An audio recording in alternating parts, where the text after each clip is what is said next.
ताकि कोई भाई बहन रहे ना दुखी। हेलो फ्रेंड्स, मैं गुरु भाई हिंदी रैपर। तो आज की इस वीडियो के अंदर मैं आपसे बात करने वाला हूँ हाउ टू रैप के अंदर कि जब हम किसी बीट्स के ऊपर गाते हैं तो हम क्या चीज़ का ध्यान रखते हैं, और जब कोई म्यूजिशियन अपना म्यूज़िक बनाता है तो किस चीज़ का ध्यान रखता है। उसी हिसाब से आपका फ़्लो भी बेटर बदलता है। फ़्लो कह लो, स्टाइल कह लो, आपका चेंज होता रहता है और उस हिसाब से अपनी बीट के ऊपर बहुत ही अच्छा परफॉर्म कर पाते हो और आपको प्रोफेशनल फील होता है। तो इस वीडियो को जल्दी से जल्दी शुरू करते हैं। तो प्लीज़ इस वीडियो को पूरा देख लेना और मैं इसके अंदर एग्जाम्पल भी आपको देने वाला हूँ। तो लाइक, कमेंट, शेयर और हाजिरी दे देना लाइक करके। तो फटाफट वीडियो शुरू करते हैं। ढोल फटे नहीं बजते, गुरु भाई रैप करे बाकी रैपर भटके, मेरे फैन मेरे लिए। सो दोस्तों, मैं बात कर रहा हूँ कि जब हम किसी भी सॉन्ग को तैयार करते हैं तो जब एक आर्टिस्ट होता है, लिखता है गाने को, तो क्या चीज़ का ध्यान देता है। तो सबसे पहला ध्यान देता है कि उसको अपनी लाइंस लिखनी है तो वो लाइंस किस टॉपिक पे होनी चाहिए। उसके साथ जो उसका स्ट्रक्चर होना चाहिए वो बिल्कुल 4 के हिसाब से होना चाहिए। अब ये मैं पिछली वीडियोस के अंदर बहुत बार बोल चुका हूँ 4, फिर भी लोग कंफ्यूज हो रहे हैं कि 4 का जो एक्चुअल मैटर है वो कैसे पता लगता है कि हमें 4 लिखनी है या 8 लिखनी है या 12 लिखनी है या 16 लाइनें लिखनी है। तो इसका तरीका यह है, एक एग्जांपल के तौर पे मैं बता रहा हूँ कि आप समझ सकते हो कि एक बार्स होती है इज इक्वल टू 1 लाइन। तो जब आपकी म्यूज़िक के अंदर जो म्यूज़िक का एक स्ट्रक्चर जब प्ले होता है तब उसका एक लाइन होती है, जब वो दूसरी दोबारा रिपीट होती है तो समझो दूसरी लाइन होती है। उसी स्ट्रक्चर के अंदर जब तीसरी शुरू होती है तो तीसरी लाइन, जब उसी स्ट्रक्चर के अंदर चौथी शुरू होती है तो चौथी लाइन। और जैसे ही म्यूज़िक के अंदर थोड़ा सा बदलाव आता है, वो बदलाव कैसा भी हो सकता है, चाहे उसके अंदर स्नेयर, हिट सेट्स या साउंड चिक चिक चिक चिक की साउंड हो सकती है, या बेस उठ सकता है या डाउन हो सकता है। तो जैसे ही वो बदलाव आता है तो आपकी वो एक नेक्स्ट स्टैंजा शुरू हो जाता है जिसके अंदर आपका नया स्टाइल डालने का मतलब शुरू हो जाता है। अब मर्जी है आपकी, नया स्टाइल डालना है तो डालो, नहीं डालना है तो मत डालो, वो डिपेंड करता है आपके ऊपर। पर म्यूज़िक का सिस्टम ऐसे ही चलता है, हर थोड़ी देर में म्यूजिशियन अपना म्यूज़िक थोड़ा सा बदलता है, क्योंकि अगर एक ही म्यूज़िक आप भी सुनोगे तो आपको थोड़ा सा बदलाव लगेगा। अब क्या होता है, एक म्यूज़िक के अंदर स्ट्रक्चर्स वही होती है, एलिमेंट्स वही होते हैं जो साउंड यूज़ की गए होते हैं, बस थोड़ा सा क्या होता है उसको हेर फेर करके थोड़ा सा ऊपर नीचे वॉल्यूम्स एडजस्ट करके उसको अलग ढंग से सुनाया जाता है। तो आपको लगता है कि एक ही ट्रैक 3 मिनट तक प्ले हो रहा है, पर एक्चुअल में थोड़े से हेर फेर उसके अंदर किए हुए हैं, इसीलिए आपको लगता है। और उसके रिदम की स्पीड एक जैसी चलती है, ठीक है। तो अब आपको ध्यान रखना है कि इसके अंदर आपको पहले तो 4 लाइंस लिखनी है। अब 4 लाइंस लिखने के लिए दूसरे लोग अपनी, कई बार मैंने, अभी कई लोग मेरे से मिले, उन्होंने अपनी लाइंस दिखाई तो उसके अंदर मैंने क्या नोटिस किया, वो लोग लिख रहे हैं 4 लाइंस पर उसको वो समझ रहे हैं 8 लाइन। तो उसके लिए क्या होगा, जब आप बीट्स के ऊपर गाओगे तो बीट्स के अंदर स्ट्रक्चर्स क्या होते हैं, तो उसको अब म्यूज़िक के अंदर मैं फ्री कॉपीराइट म्यूज़िक प्ले करता हूँ तो उसके अंदर आपको सुनाऊंगा और गिनवाऊंगा, ठीक है। तो म्यूज़िक जैसे मैंने पहले बताया था, हर 4 के बाद म्यूज़िक थोड़ा सा बदलता है, हर 4 के बाद म्यूज़िक थोड़ा सा पहले जैसा भी हो सकता है, वैसा नॉर्मल भी चल सकता है। तो इसके अंदर 4 में वेरिएशंस आती ही आती है और आपको लिरिक्स लिखने में भी थोड़ी सी वेरिएशंस डालनी पड़ेगी। तो मैं फटाफट एक म्यूज़िक का सैम्पल प्ले करता हूँ जो कि मेरे पास है, जिसका नाम है नो कॉपीराइट लाइट्स, ठीक है। तो आप यूट्यूब पे भी सुन सकते हो। तो शुरू करते हैं, मैं प्ले करने वाला हूँ, देख लो मोबाइल में प्ले कर रहा हूँ।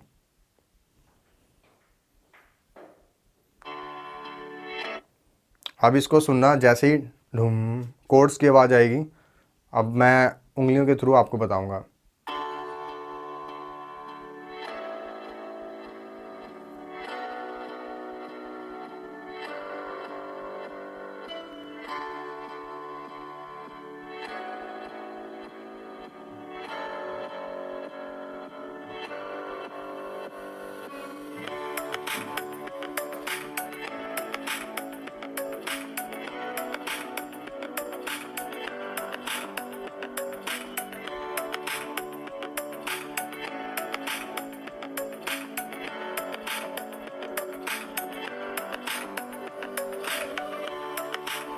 अब ये चीज़ बार बार रेगुलर 4-4 के हिसाब से चलती रहेगी। आपको यही समझना है कि 4, ठीक है। अब जैसे ही बीट शुरू हुई थी वो 4 कैसे, तो मैं कैसे समझ रहा हूँ कि जब 2 क्लैप्स बजती है ना, जैसे बूम बूम क्लैप, तब जाके मैं उसको एक लाइन समझ रहा हूँ। अब उसके लिए भी मैं थोड़ा दोबारा एग्जांपल देता हूँ। अब क्लैप की साउंड कैसी है, जो ताली की आवाज़ आ रही है इसके अंदर, और अब मैं सिर्फ तालियों के ऊपर आपको बताऊंगा कि वो कितनी तालियां बजी है, क्लैप्स कितनी बजी है।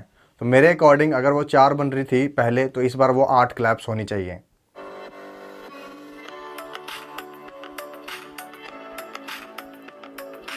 थोड़ा सा मैं बिल्कुल प्रॉपर सिंक्रोनाइज करके दिखाता हूँ, ताकि जैसी क्लैप की साउंड आएगी तो मेरी उंगली भी वैसे ही वर्क करेगी, तो आपको ज़्यादा आइडिया होगा।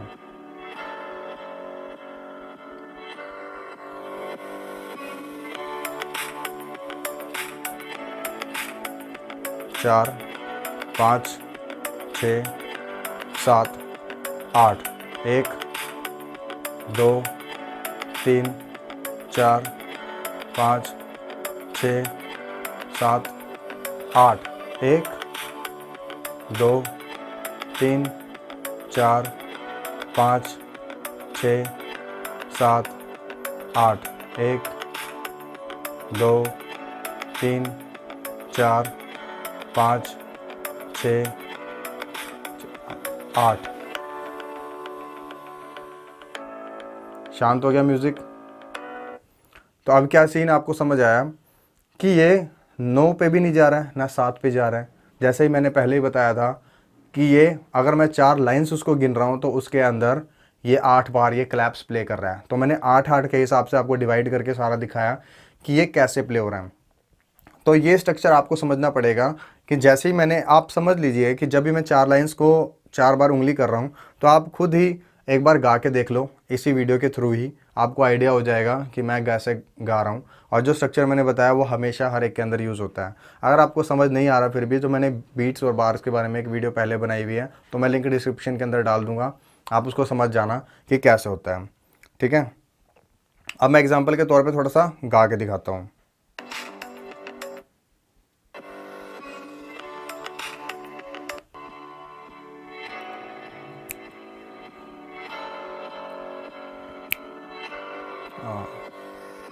कलाकार मैं, मेरी कलम से यारी, स्कूल से निकाला फिर रैप की तैयारी, शिक्षा से दूर पर नॉलेज का भिखारी, नफरत है उनसे जो ज़्यादा अहंकारी। देख रहे हो आप, मैंने कैसे शुरू किया म्यूज़िक को, वही चीज़ आपको समझनी है। अब आप दोबारा समझो कि किसी म्यूज़िक को शुरू करते हैं, किसी फ्लो को सेट करते हैं तो कैसे करते हैं। आपको कहीं से भी गाना नहीं है, समझ रहे हो, ये जैसे बीट शुरू होती है उस हिसाब से आपको गाना है। और अगर बाय चांस आप किसी बीट्स के ऊपर से नहीं गा रहे हो, सिर्फ कोर्ड्स के ऊपर से गा रहे हो, तो कोर्ड्स में भी आपको 4 के बाद ही शुरू करना है। अब मैं कोर्ड्स के बाद के बारे में बता देता हूँ। 1, 2, 3, 4। अब हम शुरू करेंगे। कलाकार मैं, मेरी कलम से यारी, स्कूल से निकाला फिर रैप की तैयारी, शिक्षा से दूर पर नॉलेज का भिखारी, नफरत है उनसे जो ज़्यादा अहंकारी। यो मेरा नाम गुरु भाई, यो मेरी हो रही है चढ़ाई, क्या मैं लिरिकली नाई, मैं रैप फ्लो सुनाऊं क्या समझ नहीं आई, मेरे सामने तू लगा कांपने, तुझे काटे मेरा फ्लो जैसे काटा सांप ने, अब चला पड़ा मैं गांधी छापने, क्योंकि उधारी बहुत लोग लगे हैं मांगने। आपको समझ आ गया होगा कि मैंने बिना कोड्स पे शुरू किया और मैं रिदम के ऊपर, बीट के ऊपर ऑटोमेटिक अटैच हो गया और मेरा फ्लो भी बदलता गया हर 4 लाइंस के बाद। तो ये मैंने एग्जांपल आपको दे दिया, प्रैक्टिकली सुना भी दिया। अगर आपको ये म्यूज़िक सुनना है तो यूट्यूब के ऊपर आप सर्च कर लेना, देख लो आप, ऐसी कुछ पिक्चर्स लगी हुई है उसके ऊपर। तो ये लड़की की फ़ोटो है जिसने लाइट्स पकड़ रखी है उसके अंदर, और ऑडियो लाइब्रेरी इसके ऊपर लिखा हुआ है। तो आप ऑडियो लाइब्रेरी सर्च करके या लाइट्स लिख के अपने आप ही आ जाएगा म्यूज़िक, तो आप उस पर प्रैक्टिस कर सकते हो। नहीं तो आप दूसरे म्यूज़िक ले सकते हो, वहाँ पर ज़्यादा आपको प्रैक्टिस करने का और ज़्यादा चांसेस मिलेंगे। तो अभी बस वीडियोज़ के अंदर यही था। अगली वीडियो के अंदर मैं और डीप के अंदर थोड़ा बताऊँगा, पर ये वीडियो अभी बनानी मेरे लिए ज़रूरी थी, क्योंकि काफ़ी लोगों को काफ़ी हद तक लिखने का तरीका समझ आ गया है, पर क्या कारण हो रहा है कि उनको गाने का तरीका नहीं समझ आ रहा है। वो बोल रहे हैं कि मैं जब गाता हूँ तो मुझे खुद की आवाज़ अच्छी नहीं लगती, कई बार उनको फ्लो अच्छा नहीं लगता, या और भी कई कारण निकाल देते हैं। पर एक्चुअल में ऐसा कुछ भी नहीं है। कई बार हम सही चीज़ कर रहे होते हैं पर हम गलत समझ लेते हैं। तो प्लीज़ वीडियो को अगर ना समझ आए तो प्लीज़ दोबारा देख लेना और आपको और अच्छे से समझ आ जाएगा। तो मेरा एग्जाम्पल देने का तरीका होप आपको अच्छा लगा होगा।